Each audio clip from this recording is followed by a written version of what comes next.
Hello दोस्तों, welcome to Akshay academy. Akshay academy में आप सभी का स्वागत है। आज जो हम डिस्कस करने वाले हैं वो है फाइनेंशियल अकाउंटिंग का रेशियो एनालिसिस वाला पार्ट। इट मीन्स हमने 3 टॉपिक डिस्कस करने हैं, जिसमें है ratio analysis, cash flow statement and fund flow statement. Fund flow हम ऑलरेडी कंप्लीट कर चुके हैं। Now next we will start ratio analysis. इसमें बहुत सारी फॉर्मूलाज दी है। फॉर्मूलाज को हम पहले क्लासिफिकेशन के हिसाब से देखेंगे, फिर उस एक एक फॉर्मूला को लॉजिकली समझेंगे कि वो फॉर्मूला कैसे बनी है, उसको कैसे बनाना है। अगर आप वो फॉर्मूला फॉर्म करना चाहो तो कैसे बन सकती है, क्योंकि ये लिमिटेड फॉर्मूला है। मीन्स इतनी तो हो सकती है, इसके अलावा भी फॉर्मूला बन सकती है। आप खुद भी बना सकते हो। तो वो मैं आपके साथ डिटेल में डिस्कस करूंगा कि वो कौन कौन सी फॉर्मूला बन सकती है। और इस वाले वीडियो में इसमें से जो जो काफ़ी इजी वाली फॉर्मूला है वो मैं आपके साथ डिस्कस करने वाला हूँ, जो कि आपको एक बार पढ़ते ही याद हो जाएगी अच्छे से और आप उसका क्वेश्चन भी कर पाओगे। तो मैं आपको ट्रेडिंग, पीएनएल, बैलेंस शीट सबकी फॉर्मूला एक्सप्लेन करने वाला हूँ आज। इसमें बाइफर्गेशन दिया है, प्रॉफिटेबिलिटी रेशियो कौन कौन से होते हैं, एक्टिविटी रेशियो कौन कौन से होते हैं, सोल्वेंसी रेशियो कौन कौन से होते हैं, और उसमें लॉन्ग टर्म और सोल्वेंसी रेशियो। एग्जाम में 2 तरह के क्वेश्चन आते हैं, मैं पहले आपको बता देता हूँ। एक होता है जो मैं क्वेश्चन दिया होता है और नीचे बोला होता है सोल्वेंसी रेशियो फाइंड आउट करो, एक्टिविटी रेशियो फाइंड आउट करो, या तो प्रॉफिटेबिलिटी रेशियो फाइंड आउट करो, या तो पर्टिकुलर रेशियो का नाम लिख के दे देंगे कि ये वाले रेशियो आपको कैलकुलेट करने हैं। सेकंड टाइप का क्वेश्चन आता है जो कि मोस्ट इंपॉर्टेंट होता है और मेजोरिटी क्वेश्चन वही आता है, जिसमें रेशियो की इंफॉर्मेशन आंसर डायरेक्टली दे देंगे और हमें उस रेशियो के इंफॉर्मेशन को यूज़ करके बैलेंस शीट बनानी होगी। उस बैलेंस शीट का टोटल दोनों साइड सेम आ जाएगा। उन रेशियो में से हमें debtor, creditor, bank balance, stock, fix asset, ये सब कुछ, और equity share capital, share holder fund, ये सब फाइंड आउट करना होगा on the basis of ratio. तो 2 तरह के क्वेश्चन हो सकते हैं एग्जाम में। कौन सा आएगा वो डिपेंड करता है एग्जामिनर के ऊपर, लेकिन हाँ मेजोरिटी आता है बैलेंस शीट प्रिपेयर करने का। ओके, तो ये वेरियस रेशियो का बाइफर्गेशन दिया है। इसमें से मैं आपको आज कुछ रेशियो एक्सप्लेन करने वाला हूँ डिटेल में। ओके, आइए स्टार्ट करते हैं अपना न्यू टॉपिक पूरी एनर्जी के साथ, रेशियो एनालिसिस। चैप्टर काफ़ी इजी है, खाली फॉर्मूला आपको रिमाइंड करनी है बस, और कुछ नहीं है। हम पहले पढ़ते हैं ट्रेडिंग अकाउंट से रिलेटेड और पीएनएल अकाउंट से रिलेटेड रेशियोज। ओके, मैं इस वाले लेक्चर में कुछ कुछ जो छोटे छोटे वाले हैं, इजी वाले, वहीं कवर करने वाला हूँ। बाकी के मैं नेक्स्ट लेक्चर में करूँगा, लेकिन इसमें मेजॉरिटी फॉर्मूला कवर हो जाएगी। ओके, तो मेरा 2 लेक्चर का टारगेट है जिसमें मैं सारे रेशियो कवर कर लूँगा। देन बाकी के लेक्चर में जो मॉड्यूल में इलस्ट्रेशन दिए हैं, एक एक इलस्ट्रेशन को मैं आपके साथ डिटेल में डिस्कस करने वाला हूँ। ओके, और काफ़ी इलस्ट्रेशन भी कम ही, आई थिंक 10 इलस्ट्रेशन दिए हैं, तो वो भी हो जाएंगे 2-3 लेक्चर में। चलो, सबसे पहले मैं आपको बता देता हूँ ट्रेडिंग अकाउंट में क्या लिखा जाता है। वो ऑलरेडी आपको पता ही है। डेबिट साइड ओपनिंग स्टॉक होता है, परचेज होती है, wages and GP, gross profit. Credit side sales होता है एंड क्लोजिंग स्टॉक होता है। नाउ पीएनएल अकाउंट में डेबिट साइड होता है एडमिन एक्सपेंस, या तो ये बोल दो कि ऑपरेटिंग एक्सपेंस सारी, और ये नेट प्रॉफिट, और सामने की साइड ग्रॉस प्रॉफिट, और इंटरेस्ट रिसीव या तो कोई भी इनकम रिसीव होगी वो क्रेडिट साइड होती है पीएनएल अकाउंट में। तो ये आपको पता है ऑलरेडी पीएनएल और ट्रेडिंग के बारे में। तो इसके ऊपर से रेशियो कैसे बनते हैं वो हमें समझना है। तो यहाँ पे जैसे हम एग्ज़ाम में टोटल मार्क्स को 100% एज्यूम करते हैं। जैसे कि एक एग्ज़ाम हुई जिसमें 5 सब्जेक्ट थे, 5 सब्जेक्ट के ईच वन पेपर था 100 मार्क्स का, तो टोटल मार्क्स कितने हुए 500। उसमें से हमें कितने आए, तो मान लो 400 मार्क्स आए। तो हम परसेंटेज फाइंड आउट करना हो तो क्या करते हैं, 400 डिवाइड बाई 500 इंटू 100, तो ये क्या मिलता है परसेंटेज में answer. It means total mark को हम 100% एज्यूम करते हैं। नाउ यहाँ पे भी हमें एक एजम्पशन लेना पड़ेगा कि sales is a total marks. Trading and PNL में कोई भी रेशियो फाइंड आउट करने का कहे तो sales is a total marks, इसको हम ऑलवेज 100% लेंगे। इसका मतलब सेल्स ऑलवेज डिवाइड में आने वाला है, क्योंकि टोटल मार्क्स तो डिवाइड में होते हैं। उसमें से ऑब्टेन मार्क्स जो होते हैं वो ऊपर लिखेंगे। तो ऑब्टेन मार्क्स मतलब डेबिट साइड की सारी आइटम, इट मीन्स अगर मुझे बोले कि जीपी का रेशियो बताओ तो मैं क्या करूँगा, जीपी का परसेंटेज मुझे निकालना हो तो GP upon sale into 100। Opening stock का रेशियो बोले कि ओपनिंग स्टॉक का रेशियो बताओ तो opening stock upon sale into 100, क्योंकि 100% हमें क्या लेना है, सेल्स लेना है। नाउ सेल्स मतलब कौन सा, कैश सेल या क्रेडिट सेल, दोनों का टोटल लेना है, 100% दोनों लेना है टोटल। परचेज का रेशियो पूछे तो क्या करेंगे, परचेज अपॉन सेल इंटू 100। यहाँ पे डायरेक्ट एक्सपेंस या तो ऑपरेटिंग एक्सपेंस का रेशियो पूछे तो क्या करेंगे, operating expense upon sales into 100। Net profit ratio पूछे तो net profit upon sale into 100। It means के ट्रेडिंग से रिलेटेड कोई भी रेशियो पूछे डेबिट साइड का तो हमें क्या करना है, डिवाइड बाई सेल कर देना है, इंटू 100 कर देना है। तो ट्रेडिंग के सारे रेशियो हो गए आपके। देखो फर्स्ट रेशियो जीपी रेशियो, आपको कुछ भी करना नहीं पड़ा और आपको जीपी रेशियो रिमाइंड हो गया, GP upon sale into 100। Same way NP ratio, NP upon sale into 100। Okay, now एक बात और एक्सप्लेन करता हूँ आपको इसके साथ ही। नाउ यहाँ पे ऑपरेटिंग प्रॉफिट भी निकाला जाता है, जो मैं आपको एक क्वेश्चन के थ्रू बताऊंगा कि ऑपरेटिंग प्रॉफिट क्या होता है, नॉन ऑपरेटिंग प्रॉफिट क्या होता है। और ये जो नेट प्रॉफिट होगा वो हमें लेना है आफ्टर टैक्स वाला, आफ्टर टैक्स वाला नेट प्रॉफिट लेना है। ओके, बिफोर टैक्स वाला अगर क्वेश्चन में दिया हो तो उसमें टैक्स माइनस कर देंगे।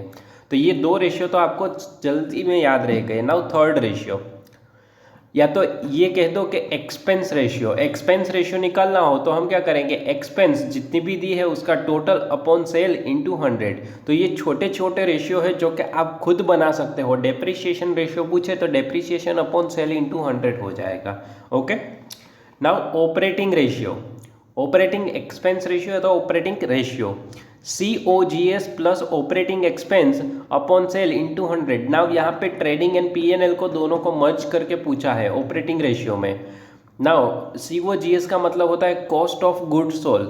अब कॉस्ट ऑफ गुड्स सोल्ड को फाइंड आउट करने के दो तरीके हैं। पहले मैं आपको ऑपरेटिंग एक्सपेंस के बारे में बता देता हूँ। ऑपरेटिंग एक्सपेंस माने वो एक्सपेंस जो हमें प्रोडक्ट को सेल करने में होती है, जो बिजनेस से रिलेटेड होती है। जैसे कि यहाँ पे दिया है indirect expense, administrative expense, depreciation, transportation, ये सब कौन सी है, ऑपरेटिंग एक्सपेंस इसको कहा जाता है। नाउ यहाँ पे लिखा होता है loss of sale of machinery, तो it is not an operating expense. ये क्या है, हमने प्रोडक्ट नहीं बेची है, हमने अपनी एसेट बेची है और वो लॉस हुआ है, तो वो ऑपरेटिंग एक्सपेंस नहीं है, नॉन ऑपरेटिंग एक्सपेंस है। बिजनेस को ऑपरेट करने में जो भी एक्सपेंस होती है उसको ऑपरेटिंग एक्सपेंस कहा जाता है। ओके, तो हमें कौन सी लेनी है, ऑपरेटिंग एक्सपेंस ही लेनी है यहाँ पे। Now cost of goods sold के बारे में बात करते हैं। कॉस्ट ऑफ गुड्स सोल्ड का मतलब होता है opening stock plus purchase minus closing stock. ये फर्स्ट वे है, फॉर्मूला ये होती है कॉस्ट ऑफ गुड्स सोल्ड की, opening plus purchase minus closing stock. या तो सेकंड फॉर्मूला है सेल्स माइनस जीपी, तो भी आपको कॉस्ट ऑफ गुड्स सोल्ड मिल जाएगा। नाउ आपके माइंड में क्वेश्चन हो रहा है कि दोनों में आंसर सेम आएगा या डिफरेंट आएगा, तो पहले उसको समझ लेते हैं। दोनों में आंसर सेम आने वाला है, कोई चेंज नहीं होगा दोनों फॉर्मूला से। नाउ एक छोटा सा ट्रेडिंग अकाउंट दिया है जिसमें ओपनिंग स्टॉक 200 है, परचेज है 800, सामने सेल्स है 1200 एंड क्लोजिंग स्टॉक है 500। डिफरेंस निकाला, जीपी आया 700। नाउ फर्स्ट फॉर्मूला है opening stock plus purchase minus closing stock. Opening है 200 plus purchase 800 minus closing 500, answer आया अगेन 500। ये क्या बन गया, cost of goods sold. Now second वे कौन सा था, सेल्स माइनस जीपी, तो 1200 माइनस 700 करो 500, again COGS is a same. Now अब नेक्स्ट डाउट आपके माइंड में आया कि सर हमें एग्जाम में कौन सी फॉर्मूला यूज़ करनी है, फर्स्ट वाली या सेकंड वाली, अगर इन्फॉर्मेशन नहीं दी है तो ये डिपेंड करता है क्वेश्चन में किसकी इन्फॉर्मेशन दी है और कौन सी इन्फॉर्मेशन नहीं है। अगर क्वेश्चन में ओपनिंग स्टॉक, परचेज और क्लोजिंग स्टॉक दिया है तो आपको कंपलसरी यही फॉर्मूला यूज़ करनी है। और अगर क्वेश्चन में ये सारी इन्फॉर्मेशन नहीं दी है, खाली सेल्स और जीपी बताया है, तो इसको डिफरेंस लेना होगा। अगर दोनों की इन्फॉर्मेशन दी है, सेल्स भी दिया है, जीपी भी है, ओपनिंग स्टॉक है, क्लोजिंग है और परचेज भी, तो दोनों में से कोई भी फॉर्मूला यूज़ करो चलेगा। हमें आंसर से मतलब है, आंसर आना चाहिए, दोनों फॉर्मूला से सेम आंसर आएगा ना। ये तीन टोटल 4 फॉर्मूला हुई एक्सपेंस रेशियो के हिसाब से गिने, तो 4 फॉर्मूला मैंने आपको एक्सप्लेन कर दी। नाउ आगे बढ़ते हैं। नाउ अब थोड़ी बैलेंस शीट के रेशियो वाली फॉर्मूला समझते हैं जो इजी वन है। बैलेंस शीट रेशियो में, बैलेंस शीट में एसेट होती है, यहाँ पे लायबिलिटी होती है। एसेट दो तरह की होती है, एक फिक्स होती है, एक करंट एसेट होती है। आपको पहले से ही पता है करंट एसेट कौन कौन सी होती है, ओके, तो मैं उसको एक्सप्लेन नहीं कर रहा हूँ। यहाँ पे लायबिलिटी में equity, preference, reserve, PNL, debenture, bank loan, creditor, bills payable, bank overdraft, outstanding expense, workman profit sharing fund, ये सारी लायबिलिटी है, short term and long term. Now इसके ऊपर से करंट लायबिलिटी भी होती है, करंट असेट भी होती है। तो उसका फर्स्ट रेशियो है करंट रेशियो। करंट रेशियो का मतलब होगा current asset upon current liability. Current asset कौन कौन सी होती है, तो debtor, stock, bills receivable, cash, prepaid, इन सबको करंट एसेट कहा जाता है। सामने creditor, bills payable, bank overdraft, outstanding expense, workman profit sharing fund, it is a current liability. Now इसको डिवाइड करेंगे। मैंने यहाँ पे लिखा है करंट एसेट में क्या इंक्लूड होता है, करंट लायबिलिटी में क्या इंक्लूड होता है। इसके अलावा भी कोई भी करंट एसेट होगी तो उसको ऐड कर देंगे, ओके। नाउ ये रेशियो इंडिकेट क्या करता है, इंडिकेट करता है करंट एसेट मान लो 2 लाख है, करंट लायबिलिटी 1 लाख है, तो आंसर क्या आएगा 2। तो 2 खाली नहीं लिखना है हमें, 2:1 लिखना है। इट मीन्स अगर 1 रुपये की मार्केट में लायबिलिटी है तो हमारे पास आज 2 रुपये है उसको पे करने के लिए। इट मीन्स हम लायबिलिटी को पे करने के लिए कैपेबल है। तो ये आइडियल रेशियो माना जाता है 2:1 वाला, कि 1 रुपये के सामने हमारे पास 2 रुपये होने चाहिए। अगर ये रेशियो आया 0.8, मार्केट में मांगने वाले लोग हैं 1 रुपया, लेकिन हमारे पास आज अभी कितने पड़े हैं 0.8, इट मीन्स 8 रुपये है ओनली। तो ये आइडियल रेशियो नहीं कहा जाएगा। तो ये रेशियो जैसे जैसे बढ़ेगा उतना कंपनी के लिए अच्छा होगा, ओके। नाउ इसके ऊपर से एक इसका स्मॉल वर्जन बोल दो या तो एक नया अपडेटेड वर्जन बोल दो, तो उसको बोलते हैं लिक्विड रेशियो। तो उसकी फॉर्मूला है liquid asset upon liquid liability. अब लिक्विड एसेट क्या होती है, लिक्विड एसेट वो जो easily convertible into cash, cash में कन्वर्ट किया जा सकता है उसे। तो इसमें स्टॉक को निकाल देना है और प्रीपेड एक्सपेंस को निकाल देना है। उसके अलावा जो भी बची उसको बोला जाता है लिक्विड एसेट। और यहाँ से बैंक ओवरड्राफ्ट को निकाल दो लायबिलिटी में से, तो जो भी बचेगी उसको बोलेंगे liquid liability. Liquid asset upon liquid liability. Stock और प्रीपेड एक्सपेंस नहीं आएगी। तो जब भी हमें करंट रेशियो फाइंड आउट किया उसके बाद अगर लिक्विड रेशियो पूछा है तो हम क्या कर देंगे, करंट असेट माइनस स्टॉक और prepaid expense, and liquid asset, liquid liability कौन सी होगी, माइनस बैंक ओवरड्राफ्ट। तो ये बन गया लिक्विड रेशियो। सेम एक्सप्लेनेशन ऊपर की तरह 2:1 लिखना है हमें। 1 रुपये की लायबिलिटी के सामने 2 रुपये हमारे पास आज है। नाउ इसका और एक अपडेटेड वर्जन आता है जिसको बोला जाता है क्विक रेशियो, जो मैं यहाँ पे मेंशन नहीं किया है। मैं आपको ओरली एक्सप्लेन कर देता हूँ वो भी। क्विक रेशियो माने कौन सा रेशियो, आज अभी ही अगर हमें पैसे की ज़रूरत है तो एसेट में ऐसी कौन सी चीज़ होगी जो हमें आज ही के आज पैसे दे देगी। तो वो एक ही चीज़ होती है, वो होती है bank balance, cash balance, bills receivable and investment. इन सबको आज ही हम कैश में कन्वर्ट करवा सकते हैं। तो इसको बोला जाता है क्विक असेट, ओके। और डिवाइड कर देना है लिक्विड लायबिलिटी। इट मीन्स जो करंट लायबिलिटी होती है then liquid liability divide by liquid liability कर देना है। तो इसको और एक नाम से बोला जाता है एसिड टेस्ट रेशियो या तो quick ratio, quick asset upon liquid liability, okay. तो ये वो एक फॉर्मूला है जो इसके साथ साथ हमें पढ़नी है। तो टोटल अभी 3 फॉर्मूला पढ़ी हमने बैलेंस शीट से रिलेटेड, जो कि थी ओनली करंट लायबिलिटी से रिलेटेड थी, जो कि उसको शॉर्ट टर्म लायबिलिटी भी बोल सकते हैं। Current ratio, liquid ratio and acid test ratio, okay. Now debtor ratio and creditor ratio. हमारी जो मॉड्यूल में दिया है वो डेटर टर्नओवर रेशियो है और क्रेडिटर टर्नओवर रेशियो है। मैं यहाँ पे डेटर रेशियो की बात कर रहा हूँ। तो उसकी फॉर्मूला होती है debtor plus bills receivable upon credit sale into 100। Sorry 100 नहीं आएगा, यहाँ पे डेज ऑफ द ईयर लेने हैं। इट मीन्स ईयर में डेज जो दिए होंगे क्वेश्चन में वो लेने हैं। अगर क्वेश्चन में कहीं पे भी डेज की इन्फॉर्मेशन नहीं दी तो ही हमें 365 लेना है, अदरवाइज नहीं लेना है। लेकिन मेरा मानना ये है एज पर द फाइनेंस बहुत सारी रेफरेंस बुक में डेज ऑफ द ईयर 360 ही लिया जाता है। तो अगर क्वेश्चन में इंफॉर्मेशन नहीं दी तो भी हम यहाँ पे 360 ही लेंगे। Okay. Creditor ratio, creditor plus bills payable, credit purchase लेना है और into days of the year. तो ये रेशियो दोनों भी सिंपल है जो कि बैलेंस शीट से रिलेटेड है। इसका आंसर हमें मिलेगा डेज में। इट मीन्स यहाँ पे जो भी होगा 45 days, 30 days, it means debtor का पेमेंट कितने दिन में रिसीव हो जाता है, 30 डेज में। यहाँ पे हम कितने दिन में पेमेंट कर देते हैं वो इन्फॉर्मेशन मिलेगी डेटर रेशियो में, क्रेडिटर रेशियो में। ओके। नाउ नेक्स्ट है stock turnover ratio, either stock ratio या तो इन्वेंटरी टर्नओवर रेशियो या तो इन्वेंटरी रेशियो। तो ये अलग अलग नाम है उसके। स्टॉक रेशियो बोलते हैं, इन्वेंटरी रेशियो बोला जाता है। इन्वेंटरी और स्टॉक दोनों सिमिलर वर्ड है। इन्वेंटरी टर्नओवर या तो स्टॉक टर्नओवर रेशियो सेम है। फॉर्मूला बन जाएगी COGS, जो कैसे फाइंड आउट करना है मैंने जस्ट अभी ऊपर एक्सप्लेन किया। डिवाइड बाय एवरेज स्टॉक लेना है। एवरेज स्टॉक मतलब कैसे, opening stock plus closing stock divide by 2 कर देना है। इन सर्टेन केस जब भी हमें क्लोजिंग स्टॉक, ओपनिंग स्टॉक की इंफॉर्मेशन ना दी जाए तब हम ये एवरेज फाइंड आउट नहीं कर सकते। तब हम जो क्लोजिंग स्टॉक दिया होगा उसको ही ट्रीट कर लेंगे एवरेज स्टॉक। इट मीन्स जो बैलेंस शीट में दिया है उसको ही हम ले लेंगे एज ए एवरेज स्टॉक। तो फॉर्मूला सिंपल है, COGS upon average stock. Now total asset turnover ratio, sales upon total asset. कोई लॉजिक नहीं, ऐसे ही सिंपल फॉर्मूला है, सेल्स अपॉन टोटल एसेट।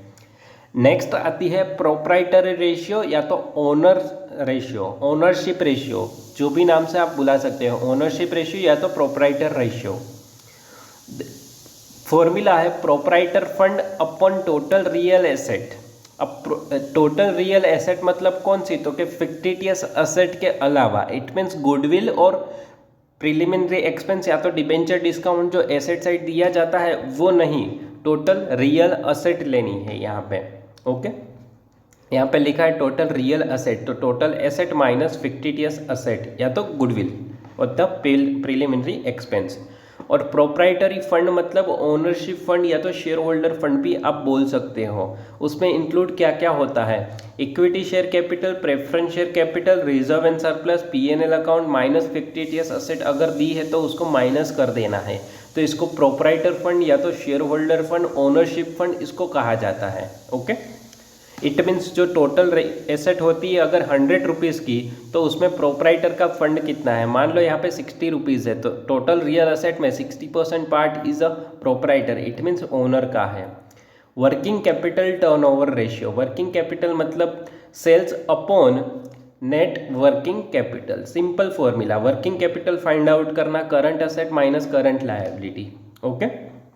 डेब्ट equity ratio most important ratio है ये। इसको मैं आपको नेक्स्ट लेक्चर में डिटेल में एक्सप्लेन करूंगा क्योंकि इसमें 2 तरह से आंसर हम दे सकते हैं। तो डेब्ट इक्विटी रेशियो के लिए मैं आपको नेक्स्ट लेक्चर में अच्छे से समझाऊंगा। ओके। नाउ एक ये step wise profit find out करना होता है, उसको पहले समझ लो, उसके बाद इससे रिलेटेड रेशियो देखते हैं। नाउ क्वेश्चन में या तो एग्जाम में profit before interest and tax दिया जाता है, तो उसमें सबसे पहले माइनस होता है इंटरेस्ट, वो हमें मिलता है प्रॉफिट बिफोर टैक्स। लेस होता है टैक्स, तो हमें मिलता है profit after interest and tax या तो PAT भी बोल सकते हैं, प्रॉफिट आफ्टर टैक्स। लेस होता है प्रेफरेंस डिविडेंड, तो हमें जो मिलेगा profit available for equity capital.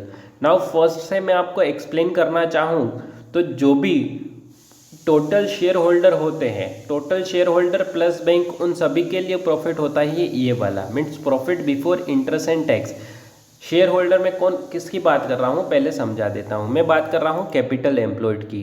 Capital employed मतलब कौन कौन से, तो equity share capital, preference share capital, reserve, PNL account, debenture, bank loan, इन सब का टोटल करो तो इन सभी के लिए यह फर्स्ट वाला प्रॉफिट होता है। देन अगर शेयर होल्डर की बात करें तो उसके लिए होता है आफ्टर टैक्स वाला प्रॉफिट। शेयर होल्डर मतलब equity, preference and reserve only. And अगर इक्विटी शेयर के लिए बात करूं तो ये लास्ट वाला प्रॉफिट किसके लिए होता है, इक्विटी शेयर के लिए होता है। तो इसके ऊपर से हमें 3 फॉर्मूला बनानी है। फर्स्ट फॉर्मूला बनती है return on capital employed.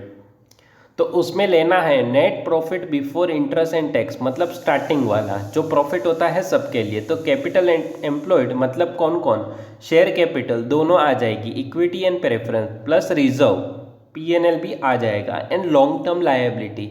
It means हमने टोटल पैसा कहाँ कहाँ से लिया है, तो इक्विटी होती है, प्रेफरेंस होती है, रिजर्व होती है, और बैंक से लोन ली होती है, या तो डिपेंचर निकाले होते हैं, माइनस फिक्टिटियस एसेट। तो ये हमने टोटल पैसा लिया है, मान लो यहाँ पे 10 लाख रुपए और प्रॉफिट हुआ है 1 लाख रुपए, तो जो भी आंसर आएगा 10%। इट मीन्स टोटल कितना प्रॉफिट हुआ बिफोर टैक्स वाला 10%, जो सभी के लिए है। Okay, now next formula return on share holder fund, तो उसके लिए है net profit after interest and tax वाला लेना है हमें, क्योंकि शेयर होल्डर जो होते हैं उसके लिए कौन सा होता है, आफ्टर टैक्स वाला प्रॉफिट। तो शेयर कैपिटल प्लस रिजर्व, यहाँ पे हमने टोटल दिखा था, यहाँ पे हम खाली शेयर होल्डर की बात कर रही है। शेयर होल्डर का पार्ट अगर देखें तो कितना % है। और थर्ड वाला है रिटर्न ऑन इक्विटी कैपिटल, तो इक्विटी के लिए कितना है, तो net profit after preference dividend वाला, और नीचे डिवाइड में करेंगे only equity share capital into 100।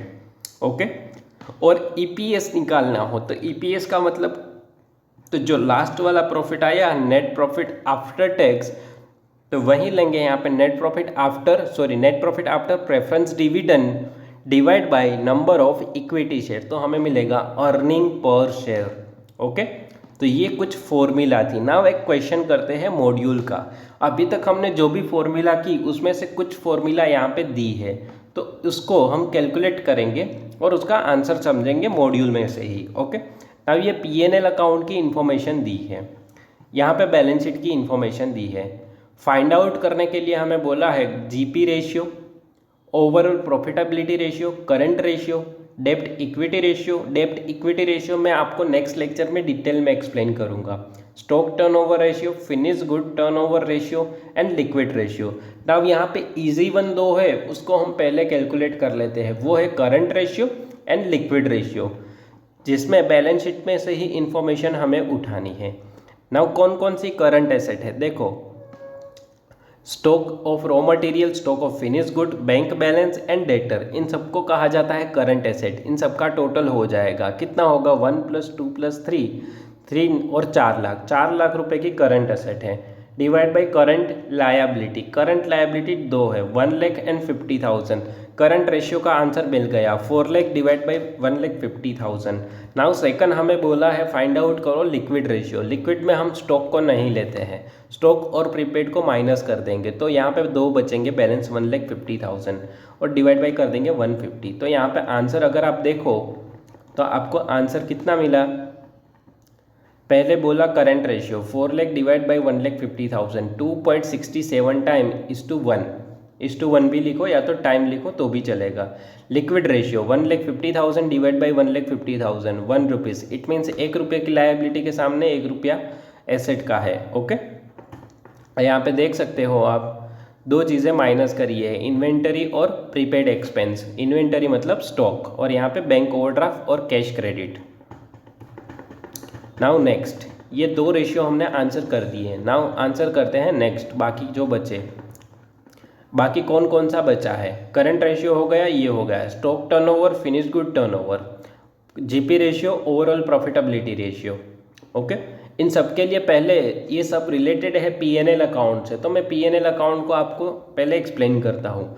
Now ये जो ओवरऑल इन्फॉर्मेशन दी है, यहाँ पे जीपी कितना है वो नहीं दिया है, ऑपरेटिंग रेशियो बोला है, तो ऑपरेटिंग प्रॉफिट भी हम फाइंड आउट करना पड़ेगा। तो मैं इसको ट्रेडिंग एंड पीएनएल के फॉर्म में कन्वर्ट कर दूंगा। कैसे करूँगा कन्वर्ट, तो मान लो ये ओपनिंग स्टॉक है, तो कहाँ पे आता है, ट्रेडिंग अकाउंट में debit side. Opening stock of raw material, finish good दोनों डेबिट साइड आएगा। Purchase of raw material, wages, manufacturing expense, यहाँ तक की इन्फॉर्मेशन ट्रेडिंग अकाउंट में डेबिट साइड लिखी जाती है।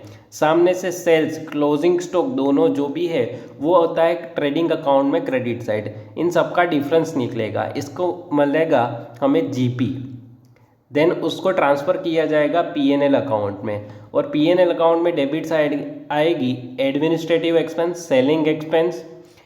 ये दोनों एक्सपेंस को कहा जाता है ऑपरेटिंग एक्सपेंस। तो और यहाँ पे जीपी में से ऑपरेटिंग एक्सपेंस माइनस कर देंगे तो जो भी मिलेगा उसको बोला जाता है ऑपरेटिंग प्रॉफिट। और ऑपरेटिंग प्रॉफिट में ये profit on sale of share add कर देंगे और loss of sale of plant and interest on debenture को माइनस कर देंगे, तो इसको बोला जाता है नेट प्रॉफिट 3,85,000। तो जैसे मैंने पीएनएल अकाउंट एक्सप्लेन किया वैसे मैं आपको ड्रॉ करके बताता हूँ। देखो मैंने सबसे पहले लिखा ट्रेडिंग एंड पीएनएल अकाउंट, जिसमें opening stock of finish good, raw material का purchase, wages and manufacture expense. सामने लिखा मैंने sales and closing stock. Total हुआ 12,50,000, 12,50,000। डिफरेंस मिला जीपी 5 लाख रुपए। ट्रांसफ़र कर दिया पीएनएल अकाउंट में। नाउ यहाँ से admin expense, selling expense, total करो, डिफरेंस निकाला 4 लाख रुपए। इसको बोला जाता है ऑपरेटिंग प्रॉफिट, क्योंकि ये सारी चीज़ें नॉन ऑपरेटिंग इनकम है और नॉन ऑपरेटिंग एक्सपेंस है, तो मैंने ऑपरेटिंग प्रॉफिट 4 लाख लिखा। यहाँ पे profit on sale of share है तो 50,000, वो टोटल कर दिया 4,50,000, माइनस कर दिया लॉस एंड इंटरेस्ट, तो नेट प्रॉफिट हमें कितना मिला 3,85,000। नाउ इसके ऊपर से हम पहले जीपी रेशियो बोला है, तो जीपी रेशियो के लिए क्या होगा 5 lakh upon 10 lakh into 100, answer मिल गया 50%। फिर बोला stock turnover ratio find out करो। स्टॉक टर्नओवर की फॉर्मूला है COGS अपॉन एवरेज स्टॉक। तो यहाँ पे COGS पहले फाइंड आउट करें तो कितना होगा, 10 लाख में से 5 लाख माइनस कर देंगे डायरेक्टली, तो हमें क्या मिल जाएगा COGS। तो 5 लाख रुपए COGS हो जाएगा divide by average stock. Now average किसका लेना है, फिनिश गुड का लेना है या रॉ मटेरियल के रॉ मटेरियल का, तो उसके लिए दोनों के लिए हमें बोला है कि ये फाइंड आउट करो। तो पहले बोला है फिनिश गुड के लिए, तो 1 लाख प्लस क्लोजिंग स्टॉक यहाँ पे भी कितना है 1 लाख है फिनिश गुड का, डिवाइड बाई 2 कर दो, आंसर आएगा 1 लाख। तो 5 लाख डिवाइड बाई 1 लाख, तो स्टॉक टर्नओवर रेशियो बन जाएगा as per the finish good 5 times. और अगर बोला है रॉ मटेरियल का फाइंड आउट करो तो हम क्या करेंगे, 50,000 प्लस 1,50,000 डिवाइड बाई 2, तो एवरेज स्टॉक अगेन 1 लाख आएगा। तो आंसर दोनों में सेम रहेगा, इस पर रॉ मटेरियल का देखो या तो इस पर फिनिश गुड का देखो। तो यहाँ पे बोला था हमें stock turnover ratio, it means finish good के लिए finish goods turnover ratio, finish good लेना है और यहाँ पे रॉ मटेरियल लेना है। तो आंसर में आप देख सकते हो थोड़ा मैंने उल्टा एक्सप्लेन कर दिया, फिनिश गुड के लिए बाइफरगेट किया है और स्टॉक टर्नओवर रेशियो अलग से दिया है। तो यहाँ पे stock turnover ratio of raw material consume लिया है, ओके, और यहाँ पे average stock of raw material.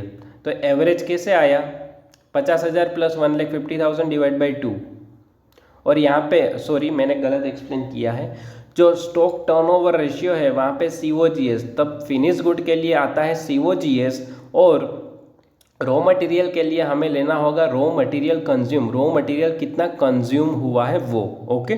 तो यहाँ पे रॉ मटेरियल कंज्यूम कितना हुआ है 2 लाख, तो यहाँ पे आंसर आएगा 2। और यहाँ पे लेना है फिनिश गुड टर्नओवर रेशियो बोले तब COGS लेना है, COGS कितना है 5 लाख अपॉन 1 लाख 5 टाइम्स, तो वो थोड़ा मैंने ऊपर बाय मिस्टेक एक्सप्लेन कर दिया।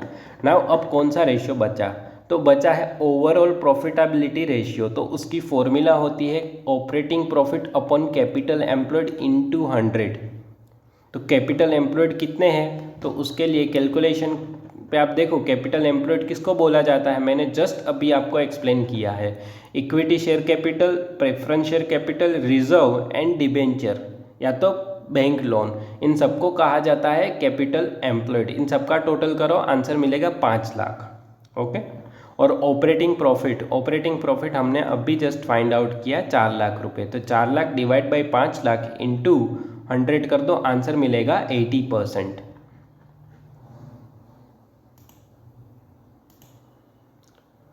और रॉ मटेरियल कंज्यूम कैसे फाइंड आउट किया है वो भी मैं आपको एक्सप्लेन कर देता हूँ। तो उसमें उसकी कंज्यूम की फॉर्मूला है opening raw material plus purchase minus closing raw material.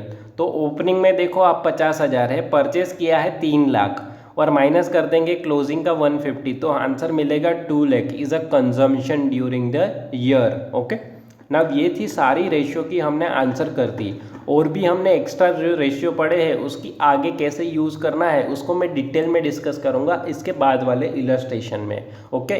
और उसके बाद वाले इलस्ट्रेशन भी हम डिस्कस करने वाले हैं डिटेल में। अगर वीडियो पसंद आता है तो अपने दोस्तों के साथ शेयर कीजिए, लाइक करिए, सब्सक्राइब कीजिए माय चैनल, और कमेंट करके ज़रूर बताना अगर कोई मिस्टेक हो तो, और कैसा वीडियो लगा ये भी आप बता सकते हो। और आपको कोई भी इलस्ट्रेशन में डाउट हो कंपनी अकाउंट्स या ऑडिट से रिलेटेड या तो कॉस्टिंग एंड फाइनेंस से रिलेटेड, तो उसके ऊपर भी मैं आपको वीडियो बना के एक्सप्लेन करूँगा डिटेल में। ओके, इस वीडियो के लिए इतना ही, मिलते हैं नेक्स्ट लेक्चर में, तब तक के लिए थैंक यू, धन्यवाद, थैंक यू फॉर वॉचिंग।